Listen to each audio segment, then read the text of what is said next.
Well, today I thought I'd go over some of the upgrades I just did on my Jeep.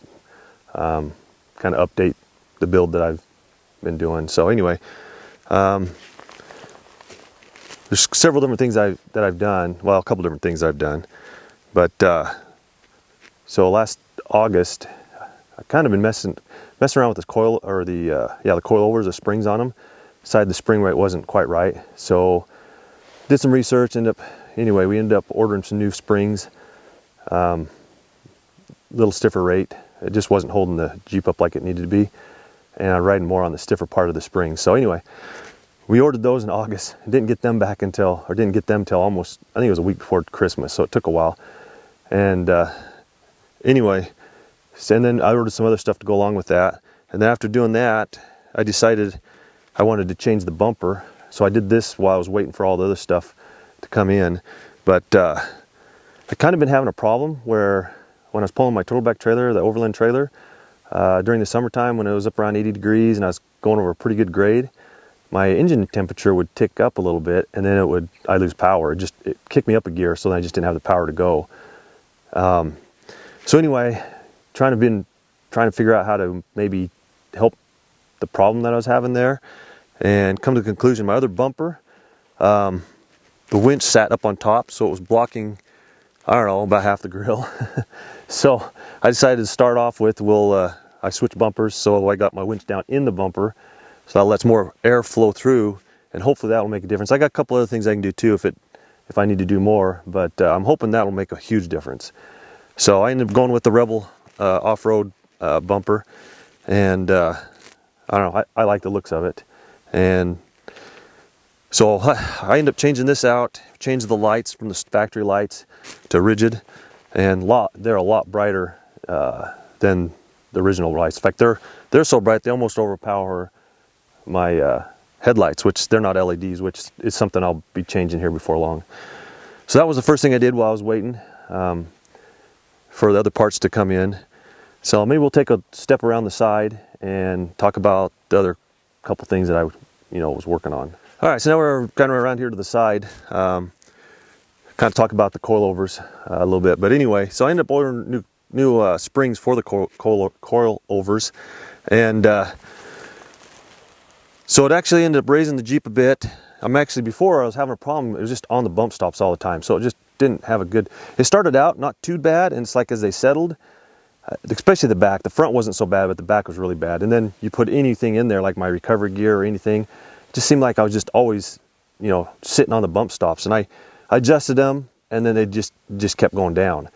So anyway, I ended up doing some research and pretty much come to the conclusion that the spring rate was wrong. So I ended up talking to Rebel Off-Road, and anyway, figured out that originally all the information wasn't given, at least that's what I'm figuring, is all the information wasn't given to them when this place that installed them ordered them. So they were kind of set up for 37s. So I was having a hard time getting the height I needed with the 40-inch tires. So anyway, we ordered new springs. Took forever to get here, and they finally got here. And but anyway, after I decided to do that, I decided I wanted to go. I've been wanting to go with a long arm, so I finally was like, you know what? If I'm going to do these, I might as well just, when it's going in the shop to swap all that out, I'm just going to go with a long arm. And so I ended up going with the TerraFlex long arm. And then while I was doing that, I decided to go ahead and swap out my track bars to TerraFlex.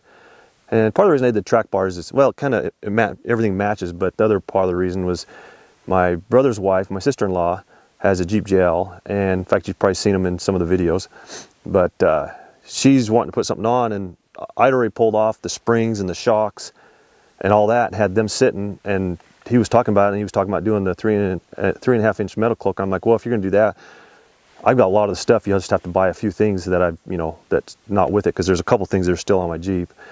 So anyway, so I ended up getting the TerraFlex track bars and all that, and that stuff came in pretty quick. And so then she's going to take all that and put it on her Jeep, which should be happening here in the next few weeks, hopefully. So anyway, so that by making that change, it made a world of difference. I mean, it sits the Jeep up a little bit better. I actually like the looks of it a little better, but the the ride is like night and day difference. I mean, it's like 200% better. So I'm super pleased with that. Even just going down the main roads, you can just feel the difference. And then you get off-road, and yeah, it's a huge difference. It's a combination between the springs and a combination and the long arms, because I know the long arms make a big difference. So, but between all that, I'm like super happy with the way it's working now. So there is we still got tile in a little bit in the back because it's already settled a little bit. Not bad. So we need to adjust the rings that give you a little bit of room to work on that top spring, the softer spring, before it hits the slider and then moves to the lower spring. So we got to adjust that a little bit. Just kind of getting everything broke in and making sure everything's kind of settled a bit, and then we'll do a little more adjusting. But super excited. I've been kind of fighting this for a long time, and so I'm just like super happy. I mean, this has turned out, I mean, you always hope that when you make the changes, it's going to be, you know, what you think it is. And I had to say it's probably even better than what I thought it would be. So super happy with that. So anyway, that's the main upgrades we've done for now is the bumper, you know, changing it to lower the winch, new springs for my coilovers, you know, different spring rate, a little stiffer, or not, well, yeah, a little stiffer just to hold the weight up. So now I'm running at the top. Before I had the preload so much that I was riding on the stiffer part of the spring. So now the preload's not near as much, and so I'm riding at the top. So I'm riding on the softer part of the spring. So it's just huge improvement. Anyway, so we got a new addition to our Jeep and a lot of other things. But this is Gus. He's between, I think, 8 and 9 weeks old. But I picked him up. It's been not quite a week ago. He's a wired-haired pointing griffin, and so he's gonna be going with us on all these trips too, and learning how to, well, just having fun anyway. He's been running around here. I probably saw him running through the video a few times, but anyway, he's pretty cool. He'll be fun to have come along with some of these trips with us.